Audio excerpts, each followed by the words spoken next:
It seems we've reached a day that I never thought we would achieve.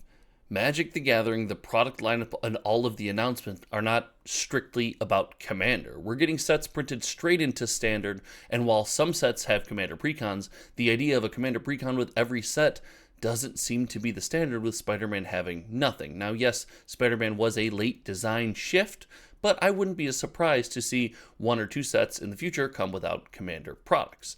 And that begs the question: is 2026 going to be a good or bad year for Commander fans and Magic the Gathering? And I've got some hot takes on this that I'm going to dive into in this video, but spoiler alert, I think we're headed somewhere really positive that could be a lot of fun.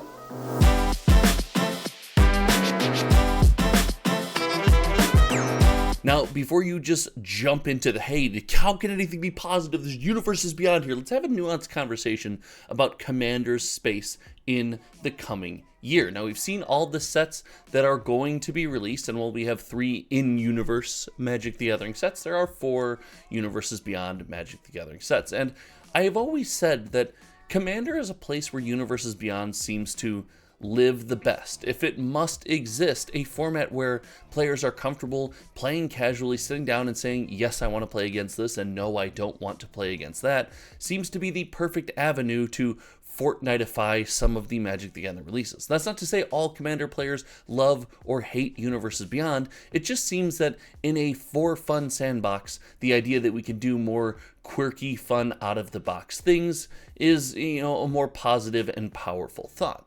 And for that reason, I think Commander is going to have a lot of people taking a look in 2026. The big goal of Universes Beyond is to bring eyeballs in, and with this many sets trying to achieve that goal and those eyeballs being brought in, well, the natural path is for those brand new eyeballs in Magic the Gathering players to find a social group, a social aspect of the game, sit down, have a weekly to monthly game night, and develop that casual fun experience where you play Commander with your friends. It's one of the most beautiful things in Magic the Gathering when you think about it. The fact that you can go to almost any game store in the United States right now and find a game of Commander. For better or for worse, Commander is the flagship leading format, and having those eyeballs come in and pivot into that very social, very casual, very fun environment is overwhelmingly positive. But that doesn't mean that Commander's only going to do well because of Universes Beyond.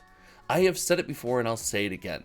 I always felt that our Commander community was slightly disrespected by Wizard of the Coast design and printing process. And what I mean by that is they would consistently print cards that say, hey, you play Commander? You play this color? Guess what? You must now play this new card. Sets, subsets, Commander precons were all designed around power creeping and giving Commander new powerful tools and reasons to buy the product. And this for me was always a double-edged sword. I felt other formats suffered because of the attention on Commander, and I also felt Commander suffered. The ability to sit down, dig through a product, fall in love with some cards, and express yourself in a unique way was shoved to the side, or at least harder to find, when you were spoon-fed exactly what next powerful Commander card you needed in any strategy you wanted to run. This, to me, really circumvented one of the things that I like most about Commander: an arena, a place to play some of your favorite cards, some of the cards you have the most fond memories with, some of the cards that spoke to you and couldn't really find a home in powerhouses like Modern and Legacy. This was a really, really beautiful way that people could interact with their cards that, in my opinion, was kind of taken from them as cards were printed directly for and into Commander. Now with the release cycle completely flowing through Standard. That's right, every set outside of Commander precons and maybe some small Commander subsets we see in the upcoming releases. We'll make sure to cover that when they come, so make sure you're subscribed, and while you're down there, like this video. All of these cards are going to flow through Standard. They're not going to flow through that new direct-to-Commander pipeline, or that old direct-to-Commander pipeline. And for that reason, I am really excited for Commander players to have the opportunity to actually get involved with some of the sets, to crack some of the same booster boxes as Standard players, and some of the same booster boxes, and search for the same cards and iconic play pieces as Modern players, etc., and find new ways to fit them at home in their Commander decks, or build new Commander decks around them. Now, some of these things are just never going to go away. We saw the number of legends with the Spider-Man set. I can imagine any Universes Beyond set around iconic characters will have a ton of legendary creatures and legendary characters. And while that is still a bit of that spoon feeding, it's also exciting because the idea that you can build a commander strategy around something that you resonate with, whether it be Spider-Man, Teenage Mutant Ninja Turtles, Spock from Star Trek, whatever it might be, this is a chance to tie you closer and closer to the game, your deck, through that IP that you like. And let's not forget about these massive subsets that Wizards of the Coast is doing in these products. The Spider-Man subset, the Final Fantasy subset, the not standard legal reprinting of iconic cards in naming conventions and treatments that represent the IP that they are in, give Commander players a really cool way to express the most popular way that Magic the Gathering is collected right now, and that is with blinging out decks. For these reasons, I am wildly excited about Commander in 2026, but I will give one word of caution. I'm not just excited about everything. I'm not some shill. I'm not sponsored by Wizards of the Coast. I'm a guy who collects Magic and plays Magic in his basement. I don't have a store or anything, so I don't really have a dog in this fight.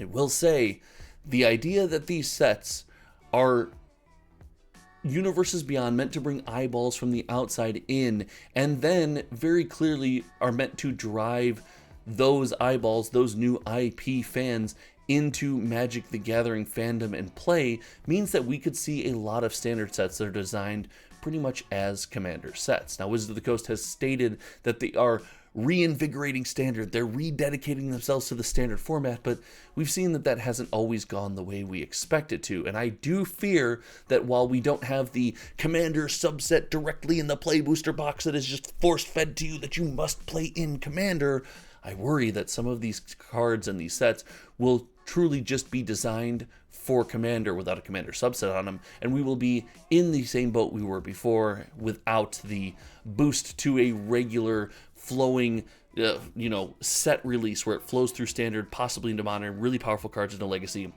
and iconic, good, and fun group play cards into Commander. If we're able to maintain that pipeline that I just outlined, I think we're in a really good spot for some fun Magic the Gathering interaction, Universes Beyond aside. If we break that pipeline, try to force Commander cards into this system, then I think there are going to be some ramifications, even if Commander players get, spoon-fed more cards that they just kind of have to play. All in all, I just don't like that model. I like Commander players to be able to explore and express themselves and find the cards that, the most iconic cards that speak to them in some way, and I love cards flowing through this ecosystem because I believe it accomplishes that goal more than anything else I've seen, at least in the last, 5 years, 6 years since the big Commander shift. All right, that's my thoughts on Commander in 2026. Let me know if you agree, if you disagree, and everything in between. Again, subscribe to this channel because for a small channel like mine, that subscribe button and the like button help more than you could possibly imagine. And I'll see you in the next video. My name is Josh. I'm out.